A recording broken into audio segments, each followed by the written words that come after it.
Good afternoon, everybody. I am Jules Thought, or when we're on our crime channel, Allegedly Innocent. And today is March the 7th, 2024. I'm going to weigh in on the murder of Madeline Soto. The absolutely as tragic of any case that we could imagine. I don't think there's a mother or father out there that is not feeling this tremendous pull of protection toward this young lady. Um, Hold on 1 minute. I've got to take this phone call. It came at the worst possible time. Hold on.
Sorry about that.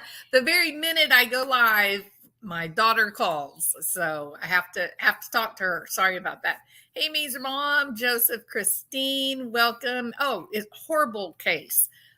Jade, the famous artist, in the sky.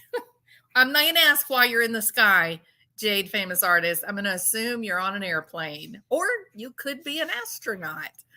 Hi, Diane. I hope you are doing well. Ella Blue is hailing from Alberta, Canada. Welcome, Ella Blue. I hope things are nice and warm up there for you, eh? I don't think it is. I think it's very cold right now. All right. I just came back from that terrific storm that was in Colorado last week. Had numerous flights canceled, sitting around 4 or 5 days waiting for the snow to stop falling. So I get it, Ella Blue. Okay, so I'm going to kind of have to jump back and start over. And I apologize for the family interruption, but I've always told y'all family always comes first. All right, now then. So, terrible case, Madeline Soto. Couple of big standouts that other channels are discussing and talking about that I kind of want to address. And then I'm going to kind of dip into my professional wheel well a little bit. I am a licensed clinical psychologist in a couple of states, and I'm also licensed to practice telehealth intra-jurisdictionally. So there I can see patients in, like, I don't know what it is now, maybe 38 or 40 states. I kind of stay away from that on my YouTube channel because my YouTube channel is really just fun. It's not an extension of my practice or my professional work, so I don't often, talk about it. And most often, I stay away from cases of child abuse. Just because it kind of hits a little too close for home. And I am very, very, very careful not to let my professional and, I guess, leisure time overlap. So I try to really be careful of that. This is a little bit different situation because I see there is some educational value in the discussions that are being had right now. And I think there's some very good knowledge to be gained from this nightmare. coming out of Florida.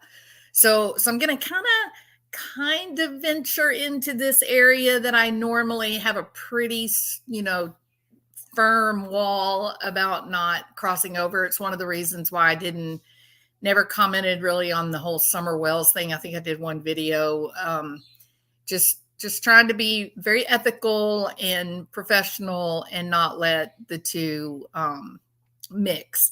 But like I said, educational value is real here. So I think we'll take a little bit of time and talk about it for a little bit. Now, Dr. G, he is also a licensed clinical psychologist. I believe I think he promotes his channel as he's a forensic psychologist, I think. Mine is different. I'm medical. I work with people that have suffered serious burns or they have orthopedic injuries, trying to learn a new way of living, pain management, and obviously anxiety, depression, factors related to healing and change. And so we're a little different, even though we have the same education. The way we've used our education is a little bit different fields. But he said recently, I think today even, he does not believe that. Now, he does err on the side of caution. I think I'm safe to say that, because there's been a couple of times I have felt a little like Nancy Grace, where I'm like, what, Dr. G, what? Okay, but I think he errs a little bit on the side of caution. I think he's not willing to kind of go out on a limb and be the first to say something that might be a little controversial. And he has come out to say that he himself, his opinion, he does not believe that Jen Soto, that she knew what was happening to Madeline. So he did say that.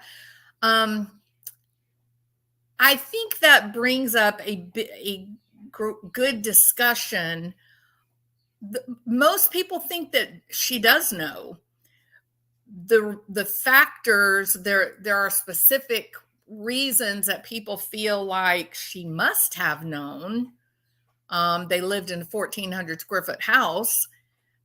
A little bit hard to document, to memorialize the sexual abuse of your stepdaughter in a house where, 1,400 square feet and probably the walls thin as paper.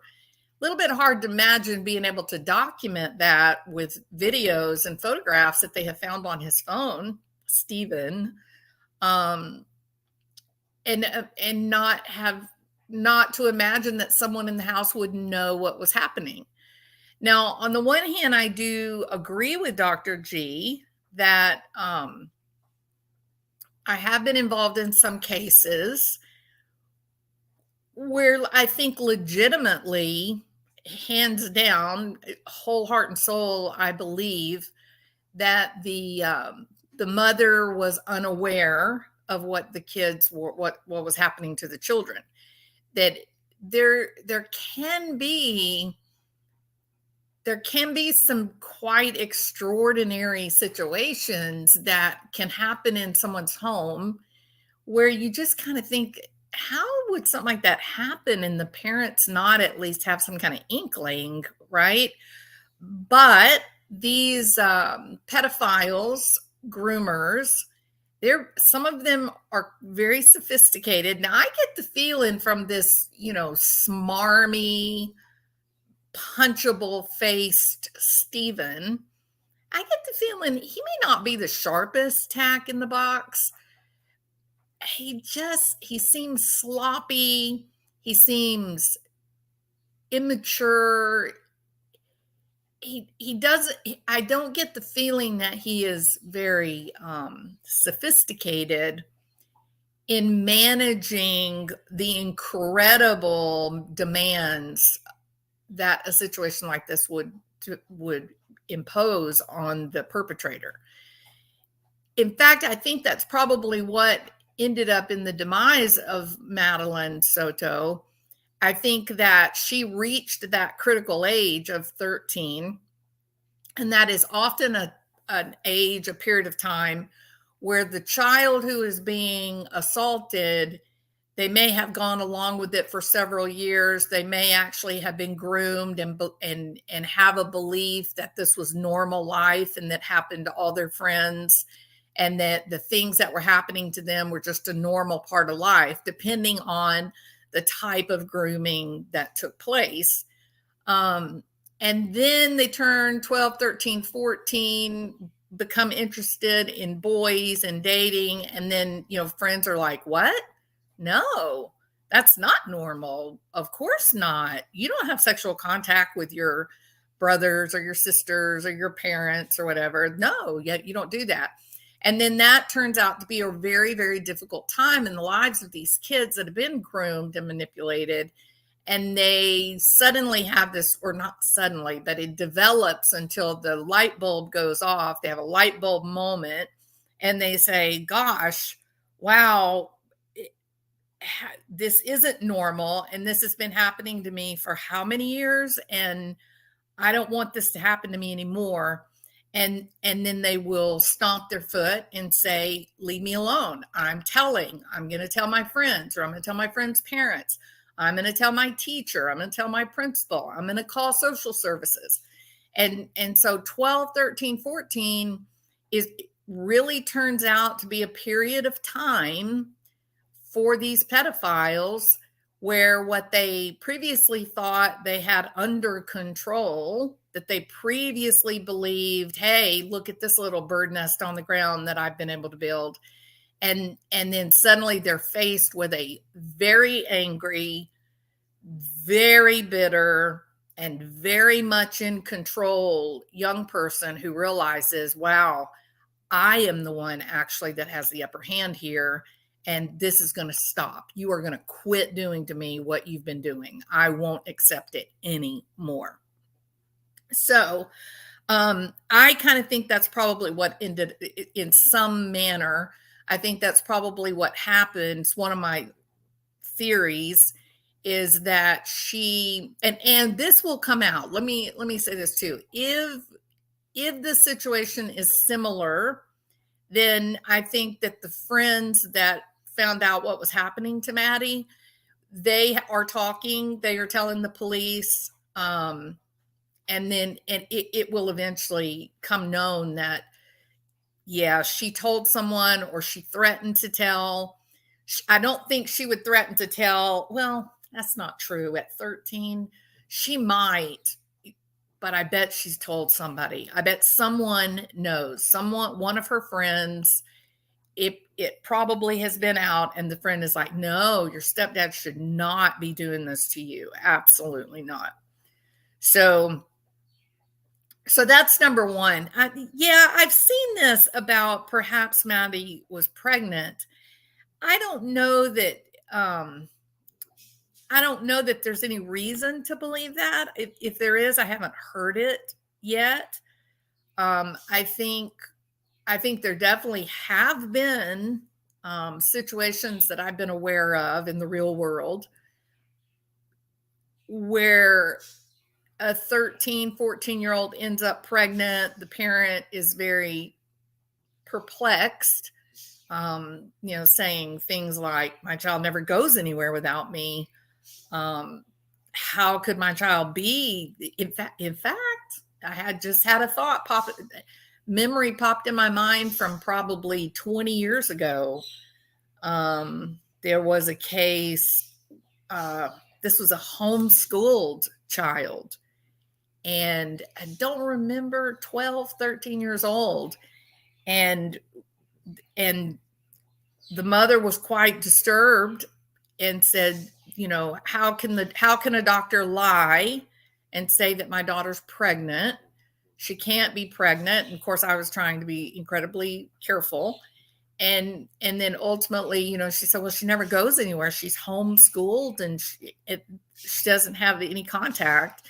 And I'm just going to leave it at that. But, she was in fact pregnant. So things, strange things can happen. And one thing that is a certainty, and again, I want to just kind of, there is a serious trigger warning today.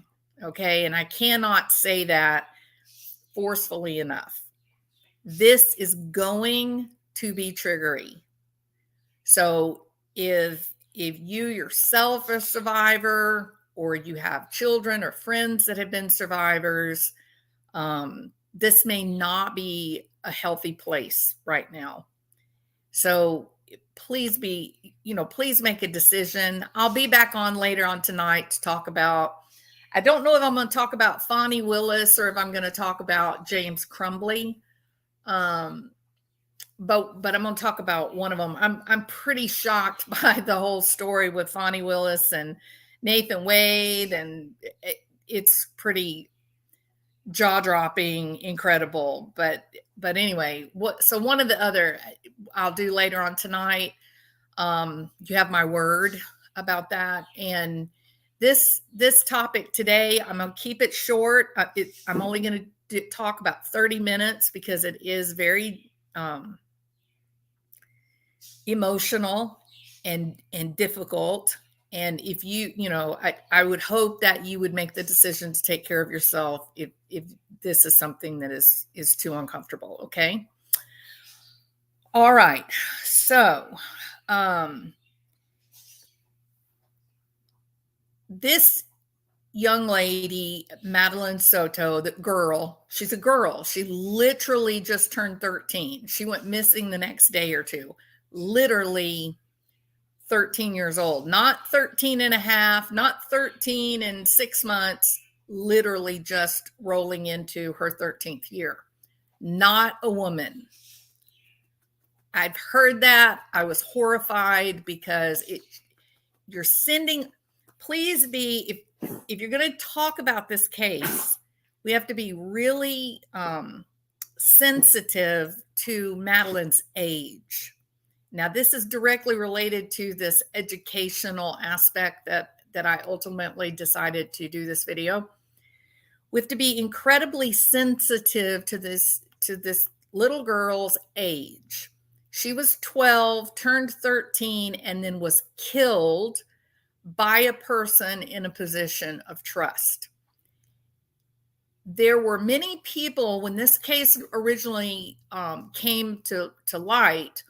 A lot of people said, but she's not in this picture. Why isn't she in the family photos of the birthday party? Where was she? Nobody knew where the 12-year-old turning 13. Why wasn't she in the pictures? And then suddenly there's this realization of, oh my God, that is her right there in the middle of the picture. But she looks 22 years old, 25 years old. Maybe not 25, but definitely late teens, early 20s, without a doubt. Because she looks more developed, her secondary sex characteristics and whatnot, she looks quite developed.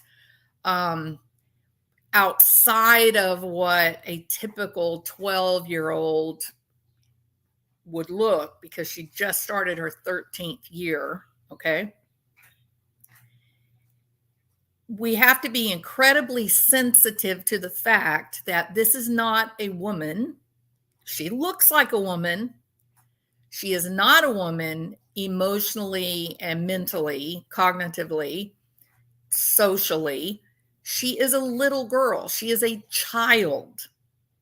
And she was being consumed by a predator.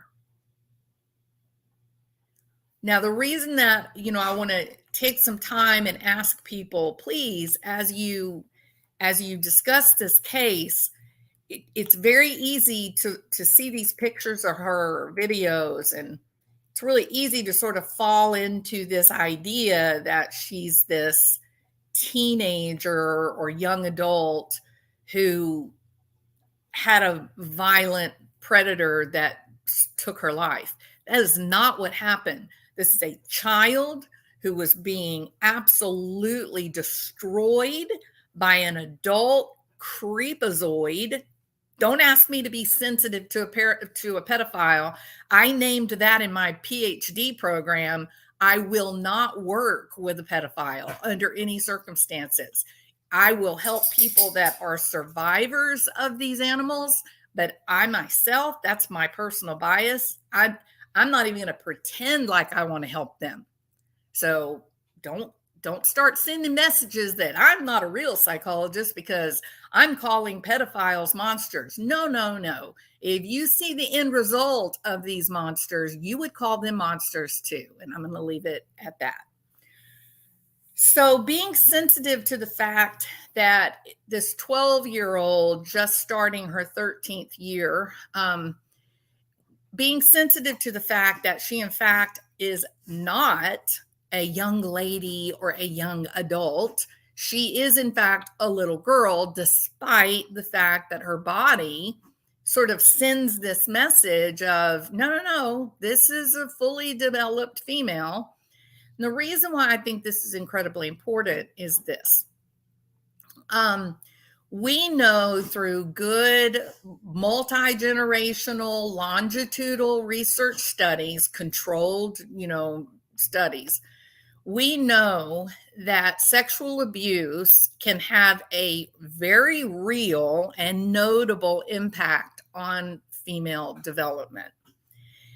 These young girls, depending on the time, depending on the age of onset for the sexual abuse, the grooming, the manipulation, the nature, how long it lasted, things like that.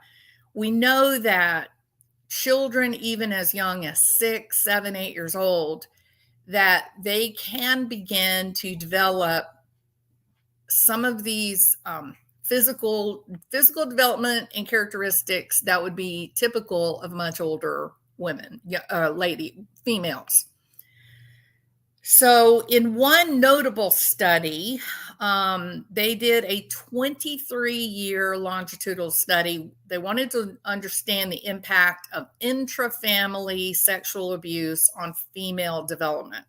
So this would be exactly like what we're talking about with Madeline Soto.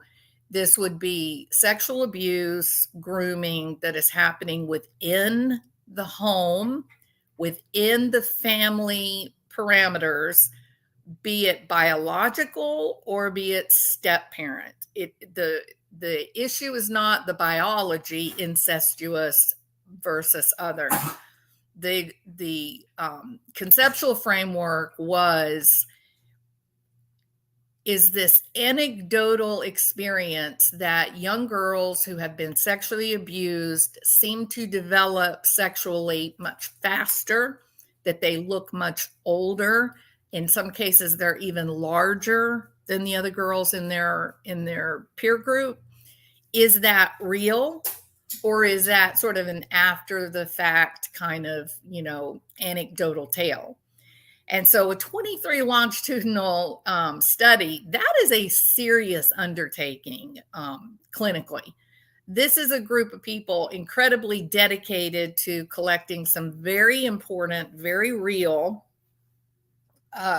good data that can really inform clinical workers, social workers, can really give them a tool for making some decisions of, could this be a family in trouble? Could this be a family that is experiencing a pattern of abuse that someone needs to step in and stop the cycle, to stop this intergenerational, pattern of existence? And so this was actually a published study. It was published in 2011 in the hold on, sorry about that.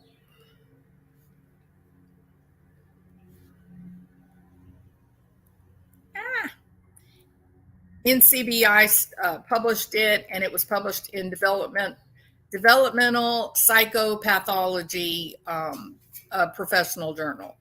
So the authors are Penelope Trickett, Jenny Knoll, Noll, and Frank Putnam. So, a 23-year-long study looking at the effect and impact of intrafamilial sexual abuse, specifically on female development.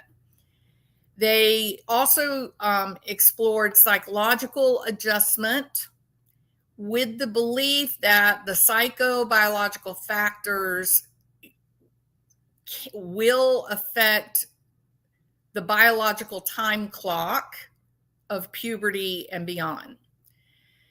In this 23-year study, they had a large sample of participants that were between the ages of 6 years old up to 16 years old. As I said, all biological female. And these were cases where there was actual verified sexual abuse. And they tried to match demographically to a comparison group, a control group. They used a cross-sequential design and used 6 different assessments. The median age was 11, and then from 6 to 16 was interspersed equally on each side of 11 years old.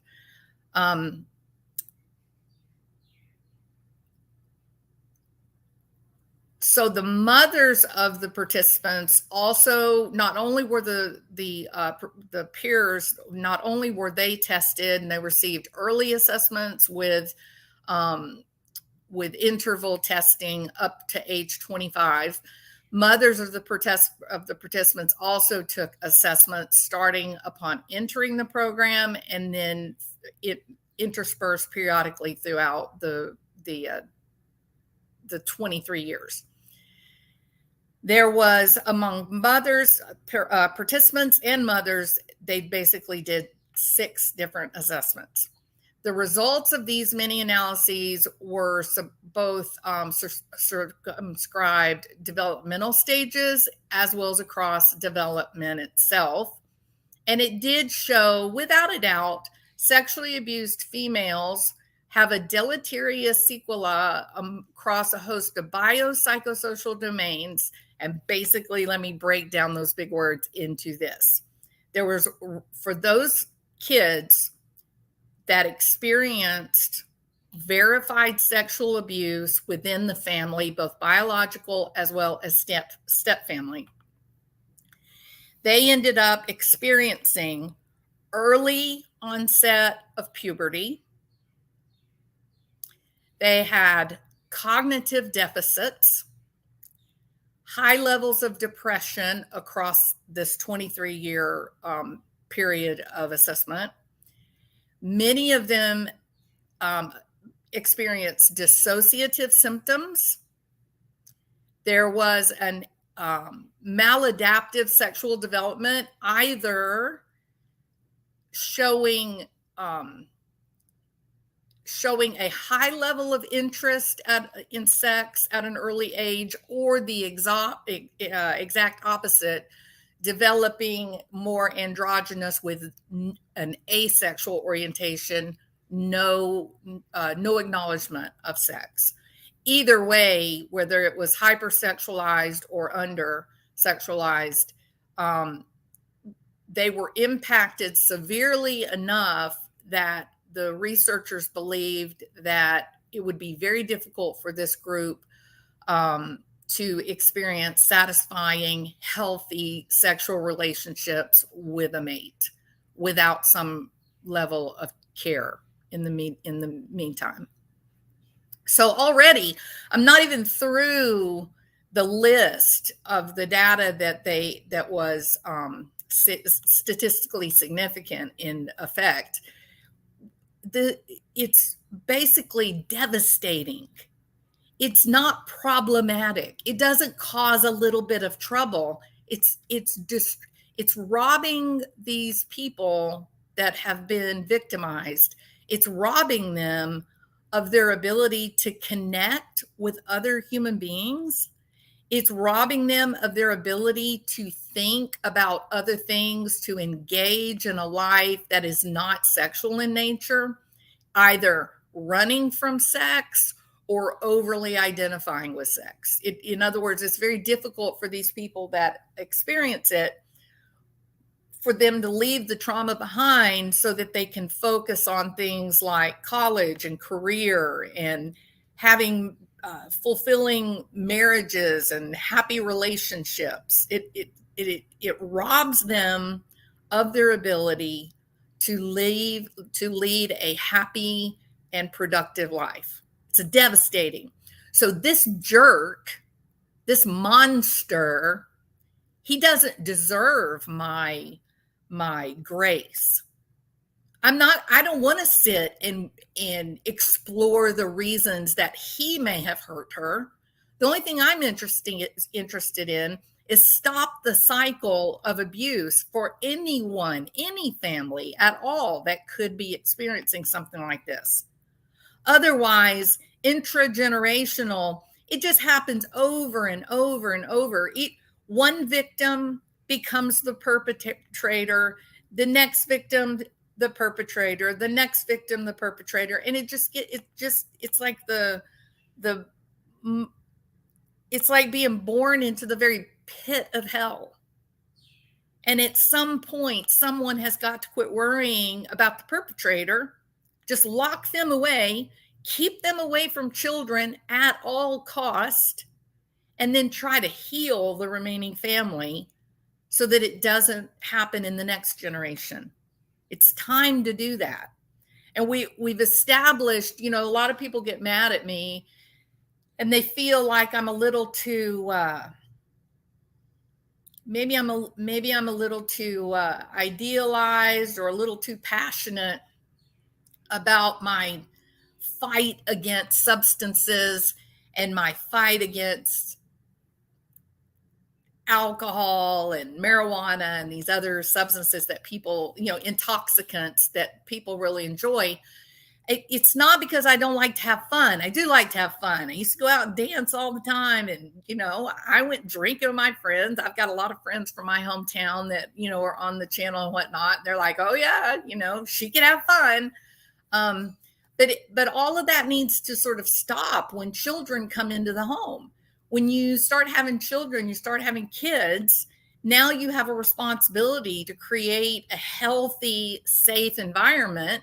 And we all of us know, when people are drinking or they're using intoxicants, then safety in the environment goes down. And depending on how bad the drug is or the alcohol, depending on what you're using, you can actually create a horribly dangerous situation in the home of these kids who deserve to be protected. And one of the things that stood out to me was that this Stephen monster, that he went, I think they tracked him and he went to the vape shop that morning. And the reason that stood out to me is this: I can't tell you how many people that I've known have gone and gotten this, like the chemical marijuana that they sell legally in the vape shops. They go and buy the synthetic THC and they use it, and then it makes them a mess. It's the chemicals just blow up the brain. And there have been so many people that have become incredibly violent, or they've made incredibly crazy, insane decisions while they're stimulated by this, this not THC, it's just chemical. Part of me wonders, is that was he using that? Madeline said, "You're not doing this to me anymore. It's not normal. It doesn't happen to other kids, and you're not doing it anymore. I'm telling." And then his fear and his anger got the best of him. And, he either on purpose or accidentally killed her. In either case, he's been killing her since the time she was at least 11 or 12 years old. And the reason that I say 11 or 12 years old is because that's the proof so far that the cops have found on Stephen's own telephone. He's been killing her for a long time, y'all. There's a lot of ways to kill a person. You don't have to just put a gun to their head. The destruction of her soul started when she was a baby. So I'm not too excited about, oh, well, maybe he didn't really, maybe it was an accidental overdose. No, no, no, no, no, no, no. Even if it's an accidental overdose, 12-year-old shouldn't be having access to anything like this. So who gave it to her? Well, we know who gave it to her because groomers do that. They give little kids alcohol. They give little kids marijuana or pills so they can then begin the destruction of that child's soul. That's why I'm so passionate about get control of the alcohol in your home. Get control of the THC. I'm not saying you shouldn't use it. I mean, I would hope, I think people are healthier when they don't, but that's your choice as an adult. But you don't have the right to do it when little kids are in your care. If you're going to drink or you're going to get high or whatever, get a babysitter. Go out to a bar, go dancing, whatever. Go to where there's all adults, but at least leave the kids in the care of a competent, sober parent or adult, grandparent or babysitter, whatever. Because almost always in these cases of pedophiles and sexual assault, nearly always there will be intoxicants involved. So I won't even accept, oh, well, it was an accidental overdose. No, hell no, it wasn't. She's a baby. So I've got a pretty hard line against the monster Stephen.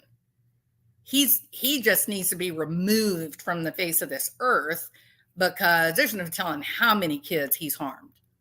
Anyway, even if he's only harmed Madeline, that's one child was so valuable and so precious and was entitled to live her life. So if she's the only one that he destroyed, that's enough reason to me to remove him from this earth. Now, that's my opinion. Now then. So this 23-year-long study, they found very real effect on the measuring across developmental stages, periods of development. They wanted to know how this early and prolonged systematic sexual abuse, how did it affect the individual children, the females? How did it affect their physical body, like the physical changes of the body? How did it affect them psychologically? How did it affect their social development? Did it impact the way they experience emotion? So it was a very in-depth study. And the impact that what they measured when they came up with these statistically significant results that showed such incredible devastation, not just the maladaptive sexual development, the disturbance in social, the psychosocial development of these individual kids, it physically causes early puberty. Now you got a 9-year-old baby who's having her period. She's 9 years old and her body is saying, oh, wow, well, we're engaging in this, so we must be needing to get pregnant. And the body begins to prepare for pregnancy. You can't deny this. So when we look at these photographs of this beautiful little girl, not young woman, a little girl. It wasn't a young woman that was dead in the car and Stephen's monster saying, oh, she's sleeping. It's a little girl who has had physical impact from the assault that she was experiencing regularly on her body. So it affects them physically, It affects their ability to form healthy relationships, both contemporary relationships as well as relationships in the future. It affects their ability to enjoy a healthy, natural sexual relationship with a mate. It affects their cognition and learning. It creates mood disorders. It's devastating. This is not a young woman. This is a little girl. And what you are looking at in these pictures is the very real impact of having been assaulted within her family in a 1,400 square foot house, which is a relatively small house. So I've sort of, they experience hypothalamic pituitary adrenal attenuation. Again, that is the physical manipulation of the body as a result of the monster in their life, this early exposure to sexual activity. Stress responses are asymmetrical and enhanced. Basically what that means is wide ranges in reactivity. So you'll see, a 15-year-old that has OCD, something that's kind of, pretty unusual. Also, among this group, 23 years study, young women or females between ages 6 and 16, there were very high rates of obesity among this group. That is not a new finding specific to this project. We have long known that historically, not now, fast food has really had an impact on weight. But I would say up until, I'm doing this right off the top of my head, let me think a minute, 2015, I think. Up until about 2015, 2016, it was a bit unusual to find teens that were morbidly obese. If before that period of time, if you did have a female or even male, but this project was specific to females, that was morbidly obese, there was a professional concern about possible sexual abuse. Now that is not quite as cut and dried because, like I said, fast food, McDonald's has killed us. The way they add the corn syrup to all foods, the food industry has really kind of not been our friend. They've made it very difficult to eat healthy, and so can't really go by that anymore. But definitely, morbid obesity has been connected statistically to known abuse. Also, another way the physical effects that the sexual assault of children has is that these kids suffer major illnesses and they have dramatically increased healthcare utilization over kids where there is no suspected sexual abuse. These kids in this 23-year study overwhelmingly were dropping out of high school. Many did not even successfully complete junior high. There was a high rate of post-traumatic stress disorder among children before the age of 16. Let that sink in. Also, this group, notably, there was a high rate of self-harm and self-mutilation, cutting and that kind of thing.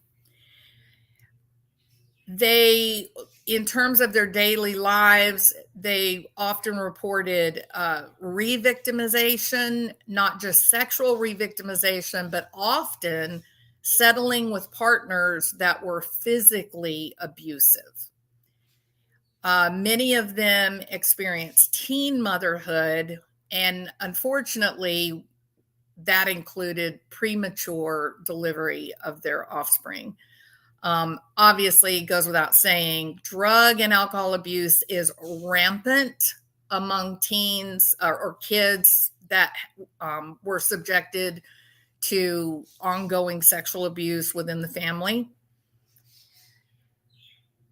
The kids that were in this 23-year study as adults, they were often in violent relationships. And unfortunately, they became perpetrators of physical violence against their own children. They did not find a correlation between becoming perpetrators of sexual abuse toward children, but they did find the physical abuse. One of the reasons that this project was so important, even though it's dark and it is definitely shown a huge spotlight on the devastating impact of this, I'm just going to call it what is, an obscenity. For adults to set about the destruction of a child's soul is an obscenity, in my opinion. One of the reasons that this needed to be done was probably the most important reason is they needed to understand this pattern of behavior that most of us really don't even want to know it exists. We don't want to believe that this is happening, but sadly it is happening in some families. We need to know, because you can see I've gone through and I've kind of laid out the devastation psychologically. I've laid out the devastation socially, and even the shocking surprise about the impact that it has on physical health, physical development. And these are the kids, these are the people that end up seeking medical care at an incredible, extraordinary rate. They're looking for help. They're looking to feel better. They don't understand why they have chronic pain. They don't understand why they count things. They don't know what's happening to them. And in some cases, some of these people have sort of boxed the abuse off. They've sort of put it away and compartmentalized and tried to set it away and say, well, that happened to me before I was 13 or 14 and I put my foot down and said no more. So it can't be that, because I haven't had it happen to me since I was 13 years old. But why am I 53? Why am I 63 and I can't get my act together? What's happening? So we needed to understand, these researchers, they needed to understand what was legitimately, how does this affect us long term? And then what are the implications for really developing some optimal treatments? We know an awful lot about anxiety. We know an awful lot about schizophrenia, but we didn't, at this time, we really didn't know much about what happens to us when we've been exposed to a pedophile in our family. And why do we need to open this conversation and not be embarrassed and not be scared and not be shocked? Because we need to provide treatment. People can feel better. They don't have to live their entire lives in misery. So that was probably the biggest impact for this study was the idea that we are going to get information, valuable information from this massive endeavor. A 23-year longitudinal study is, trust me, y'all, this is a big deal. This was an act of passion. This was not a research project. These three researchers had passion to get through that 23 years. And it was necessary because we needed the information to develop effective treatments specific to this very special group of people. And thank goodness, this research project led to an ever expanding group of research and clinical practice. And now we have had some real movement and progress in major public health initiatives to stopping the cycle of abuse, and then treating those people that were exposed so that they can be healthy and they can embrace their lives and they can be happy. And then when they have kids, their children can live healthy, what we say normal lifespan childhood, right? So it's dark, it's icky, it feels bad, but awareness is the beginning of the end for these pedophiles. Awareness is what is needed to save the people that are in these families where it's all kept a secret. There's so much shame, isn't there? There's so much shame if this is happening in your family. Don't tell, keep it a secret. You know how that old grandpa is. You know how that funny uncle is. No, you shouldn't know. It's not a funny uncle. It's a disgusting monster. And if it happens to your child and they outcry, or if one of your students outcries, believe them. They can't make this thing up. All right. So I am off my soapbox. Okay. That brings me to the next part of this. And that is, did or does Jen Soto know that her boyfriend, husband, whatever he is, was assaulting her child? Right?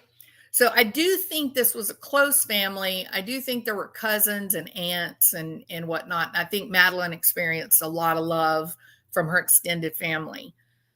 The critical question, though, is, did Jen know what was happening in her own home? Can you imagine? Yeah, exactly, Lolo. The funny grandpa, funny uncles, they do not get passes. It does not matter if it's your dad or your grandpa or your brother. If that monster is harming your child, they're a monster. Can we name them accurately, please? Oh, well, your uncle's always been a little strange. No, he's a pedophile. He's gross. He's a monster, and he's destroying the child. Get him in prison where he can't hurt himself or anybody else anymore. All right.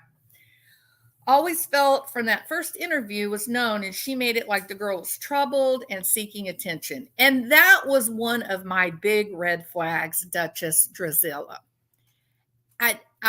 I felt incredibly uncomfortable.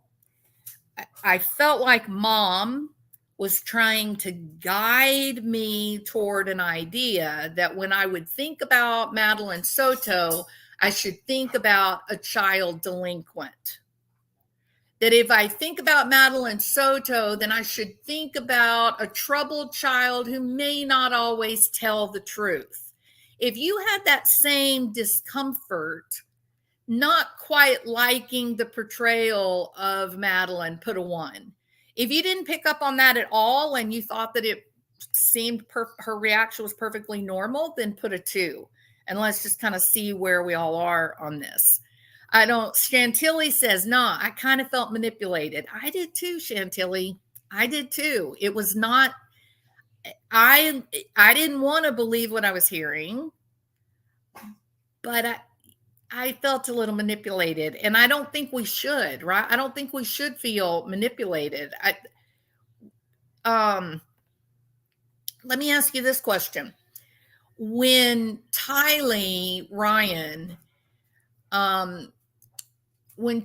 JJ went missing, and then we later found out that they had been murdered, did you feel manipulated? The people that came out and talked about Tylee and JJ, did you feel manipulated, or did your heart just go out to the family? Like you just felt like you wanted to be protective, right? That's what I'm talking about. That feeling as you listen to Jen talk, you don't feel that sense of connection. You don't feel that sense of protection. It was just sort of ooh, what is she saying? Because this just doesn't feel right. This is sorry about that. This is not okay. So I felt manipulated. Hi, Meg. Also, I think she was pushing the boyfriend crush narrative. So in case they could see signs of serial activity, she was going to blame it on, oh, maybe she had sex with that kid. Agreed, Meg. That's the manipulation, right? To try to create a picture of Madeline that would explain her taken off. You don't need to explain that. She's a 12-year-old kid, just turned 13. Why would a mother think that? I'm going to tell you this. If my 14 or 15-year-old daughter just popped up missing, there would not be a negative thought in my mind. It would all be, where is my child? Where is she? Where is she? I wouldn't be making up excuses. I wouldn't be saying, oh, well, this kid, he was showing interest. Maybe that was a boyfriend. Maybe this one. No, I wouldn't care why my kid went missing. The only thing that would matter would be, where is she now? Get her to me so that I can protect her. Correct? All right. With dad and family, I feel this mom is worse. On one hand, I think she had to know, but then I think about the wives of serial killers who say they don't know, and I tend to believe them. So I guess maybe I can't gauge what people know. Agreed, Critter Watcher. And that's what I said way back at the beginning of this video. Things happen in families that can really just knock your socks off. Like this one guy. I mean, everybody loved him. He seemed like the perfect dad, perfect grandpa. He was a good hard worker. He had always made a great living for everybody. And then he mysteriously dies when he's like 62, right? He's not sick. He's healthy. And he just dies. And the wife and the adult children are just like, oh my God, what in the world has happened here? And then to make a long story short, they come in, they do an investigation. They say, oh, well, he overdosed on heroin and meth. And they're like, what are you talking about? He won't even take aspirin. My dad or my husband doesn't use heroin or meth. And then the investigators come in and they basically tear the room apart. And at the back of the closet, there was a little door. And when they opened that little trap door, inside it was any manner of drugs, opiates, stimulants that you could imagine. And the effect that had been on this guy's liver, his kidneys, he clearly had been using all the poison for many years. So no one ever knew, he was always just the same guy. And the police said, well, maybe he was just always loaded and you didn't know. Like that would just seem like his normal personality. So weird things can definitely happen. I knew of someone once upon a time that the husband in the family was having an affair. And the affair was kind of knowledge, it had been known. And then they all went on a vacation together to a different country. And the wife walks around the corner inside the hotel, walks around the corner, and guess who's standing there right in front of her at the elevator? That's right, the affair partner and her husband, who was golfing. Well, he wasn't golfing at all. He had actually taken his family, complete with all the children, on a vacation and had also brought the girlfriend. The girlfriend was literally on the same airplane as the rest of the family. So can things happen within a family and you not know? Sure, of course. But let me put it this way. Most moms, if they found out someone was harming their child, would go ballistic, right or wrong. If you found out somebody was accosting your little girl, you would be willing to go to prison in order to hurt that monster that was hurting your child, correct? it's not the same as suspecting your husband's having an affair and then you making excuses and overlooking it.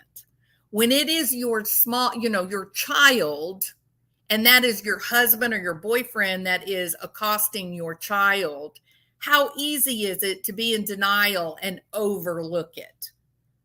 So, one way or the other, there's got to be a level of acceptance.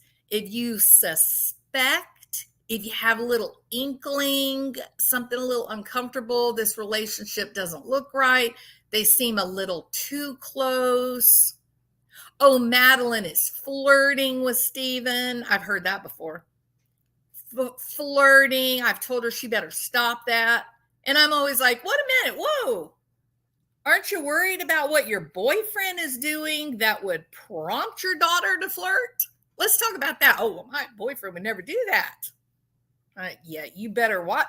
You better double check that, because our research does show that pedophiles that like prepubescent girls, that they actually date divorced and singled mothers with young kids or prepubescent females.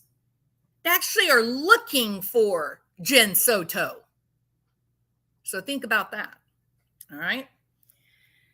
So I'm Dr. G, who's always very careful, Dr. G says, nope, I don't think the mom was involved. Dr. G, I'm not saying she is involved. I'm not saying she had active knowledge. I'm not saying that she was holding the camera. But what I am saying is, I think just the little bit that they've put out right now that we already know, I think Jen Soto is in deep trouble. For example, why in the world would Jen Soto lie to the investigators when it is her child, her little girl, that is missing? Why would she lie? You're saying, what do you mean? Huh? What? What did she lie about? Do y'all know? Y'all tell me. What do y'all think Jen Soto lied about? Lied to the investigators?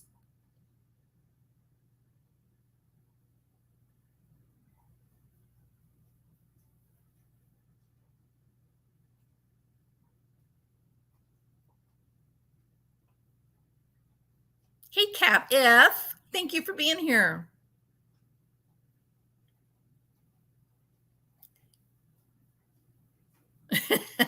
Duchess says, well, hell, what did she not lie about? Very true. I stand corrected, Drusella. Yeah, Michael Slatter said everything. Yeah, okay. The clothing, right? I mean, there were a lot of lies, but the clothing is beyond contestation, correct? How much different can you get between I took her to school and I dropped her off and she was wearing a green hoodie and black shorts and something else, I can't remember. And yet, when her body is found, she's wearing blue jeans, right? So that, some stuff you can sort of kind of go, well, maybe this was right or this was wrong. But this? No. It's pretty clear when your child is wearing shorts and when they're wearing blue jeans. My favorite is she opened her backpack and took her headphones out walking to the school. And then where is the backpack found? The backpack is found in a dumpster, not even close to where her body is found, right? So that tells me, and I think Dr. G would agree, that tells me something was going on in mom's head, that the backpack had significance. Am I right or wrong about that? Yes, Duchess Drizella. The backpack was notable for the liar, or else she wouldn't have even said anything about it. It would have been a non-factor in her mind. Who in the hell drops your child off a half a mile from school? That's just dumb. Oh, she was sleeping on the way to school. I don't think so. That's not believable unless she was drugged. And why would you drug a child on the way to school? Because you weren't planning on taking them to school.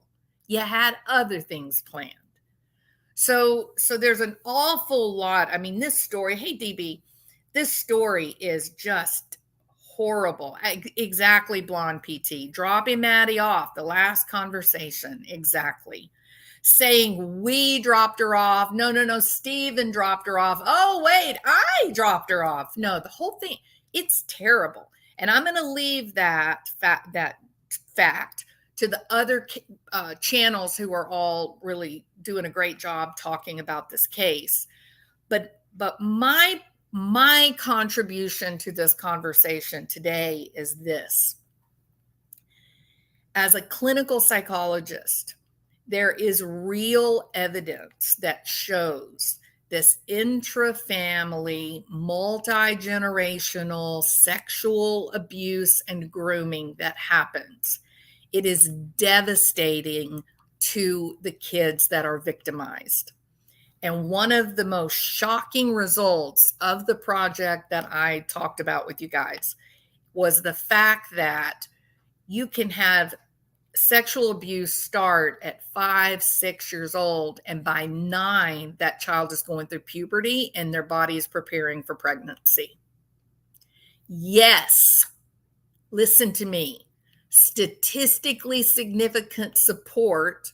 Yes, when a child is being sexually abused, their body matures much faster, and therefore you get a 12-year-old little girl who looks 20. And that is why when we looked at the picture of the birthday party, we all said, where is Madeline? She's not in this picture. And lo and behold, she was right in the center of the picture. You didn't recognize her because her body was telling us, I am a child who has been sexualized in a systematic manner. Let that sink in. It's horrible. It affects physical development. It affects social, healthy psychosocial development.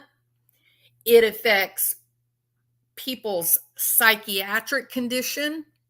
You get little kids that have OCD, major depressive disorder.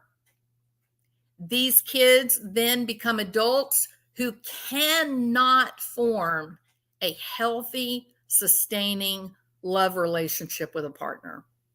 They are either over-sexualized or they become asexual. And most of them find it incredibly difficult to think about anything other than what happened to them. So when you want to look at sexual abuse as a kid as sort of, oh, it's been happening since biblical times, it's not really as bad as murder, you are wrong. It is a slow death until someone intervenes and gets that child to safety and provides them good, effective medical and psychological care. We can help people feel better. We can help people get past it and grab and proclaim their happiness and their health. But before we can do that, we have to have the conversation. It's uncomfortable. It's not fun, but you don't know who it may save. All right. I'm finished. This was a big live for me because I am usually quite hands-off on this type of topic. But I felt like it needed to be said because a lot of people were making comments about, her physical development and whatnot. And I just wanted people to kind of understand a little bit the research that show, that's probably one of the biggest pieces of evidence for the cops that those photographs are absolutely what they look to be. All right. Y'all have a good day. Go for a walk, take a deep breath of air, leave this video behind. I know it's triggery and I know it's painful, and I'll be back later on tonight, okay? Thank y'all so much for being here. I hope you'll hit the thumbs up, subscribe if you haven't already, and I'll be back. See you later.